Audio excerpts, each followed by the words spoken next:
साथियों नमस्कार। Real news channel में आपका हार्दिक स्वागत है। भाई नेता हो तो चंद्रशेखर आजाद जैसा। एक वीडियो वायरल हो रही है जिसमें चंद्रशेखर आजाद कहते हुए सुनाई दे रहे हैं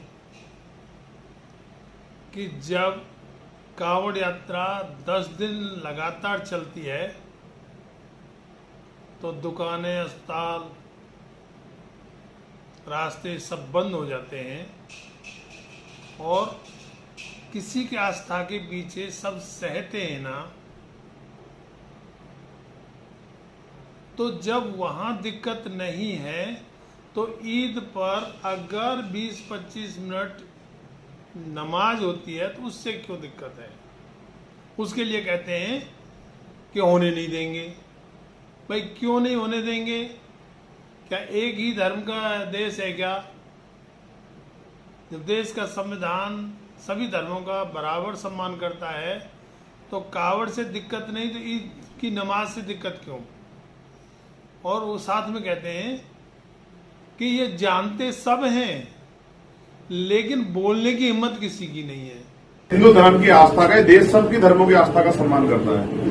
हिंदू धर्म की आस्था है, 10 दिन कावड़ चलता है, सारे होटल बंद होते हैं, अस्पताल बंद होते हैं। कई बार ऐसा हो कि अस्पताल जाना होता है लेकिन उनका साथ जा नहीं सकते, कोई और को जाते हैं, परेशान होते हैं। लेकिन क्योंकि उनकी आस्था को ठेस ना पहुंचे और उनकी धर्म में कोई रुकावट ना, तो लोग सहते हैं उसको, सहते नहीं सहते। लेकिन 20 मिनट अगर ईद वाले दिन नमाज हो रही है तो कह रहे होने नहीं देंगे।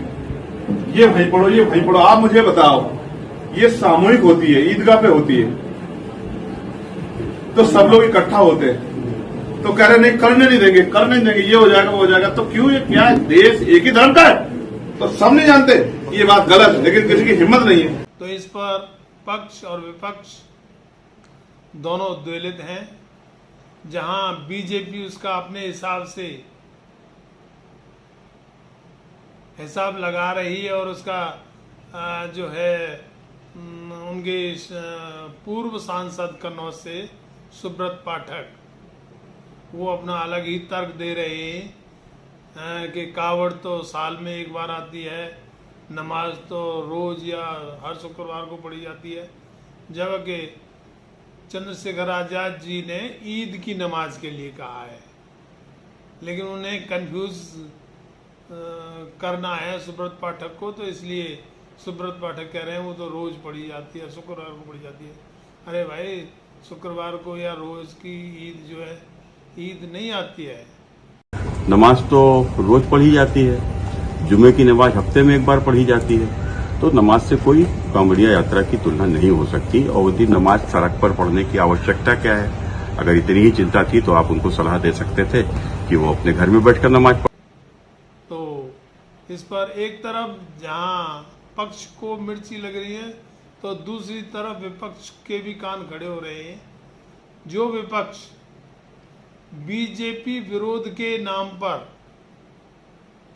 मुस्लिमों के वोट ले लेता है लेकिन उनकी आवाज नहीं उठाता है, वो उनके मुद्दे कभी उठाता ही नहीं, क्योंकि वो समझता है कि बीजेपी का विरोध करो तो मुस्लिमों को तो अपने आप मिल जाते हैं, इसलिए वो कभी मुद्दा नहीं उठाता। तो चंद्रशेखर आजाद ने ये मुद्दा उठा के दोनों तरफ सनसनी पैदा कर दी है। अब देखना है इस पर आगे क्या है। वैसे बात इतनी कांटे की है चंद्रशेखर आजाद जी ने जो संवैधानिक है। हमारी प्रस्तावना में, हमारी उद्देशिका में वो क्लियर है, पंथ निरपेक्ष राष्ट्र, जिसमें सरकार का कोई धर्म नहीं है लेकिन सभी धर्मों को अपनी अपनी उपासना करने का अधिकार है, और कोई किसी धर्म को ना भी माने तो उसको भी ये छूट है, उसको भी ये आज़ादी है। लेकिन अपने धर्म को श्रेष्ठ कह के दूसरे धर्मों का या उनके लोगों का अपमान करना कुछ लोग की राजनीति होती है और उसे करते हैं। लेकिन चंद्रशेखर आजाद ने बिल्कुल जायज बात कही है। सिर्फ यही नहीं, चंद्रशेखर आजाद जहाँ कहीं इंसिडेंट होता है वहाँ चंद्रशेखर आज़ाद ही दिखाई देते हैं।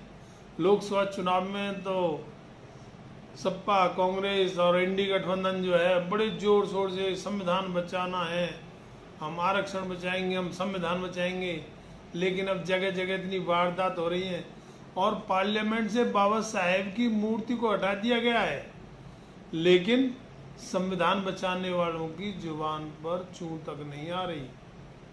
उनका कोई मतलब नहीं है इन चीज़ों से। संविधान बचाने के नाम पर वोट लेके अब जनता कह रही है वो तो फरार हो गई। विपक्ष जो है जनता के मुद्दे पर जनता से फरार है, लेकिन चंद्रशेखर आज़ाद वहाँ भी, और अगर पुलिस वालों की ड्यूटी और उनकी वेतन विसंगति की आवाज़ उठाएंगे तो चंद्रशेखर, कहीं कोई इंसिडेंट होगा तो चंद्रशेखर। अब ईद और नमाज, जहाँ सभी धर्मों का बराबर का सम्मान होना चाहिए, उस बात पर भी आवाज़ उठाएंगे तो चंद्रशेखर। बाबा साहेब की मूर्ति के लिए अगर पत्र लिखेंगे राष्ट्रपति को तो चंद्रशेखर।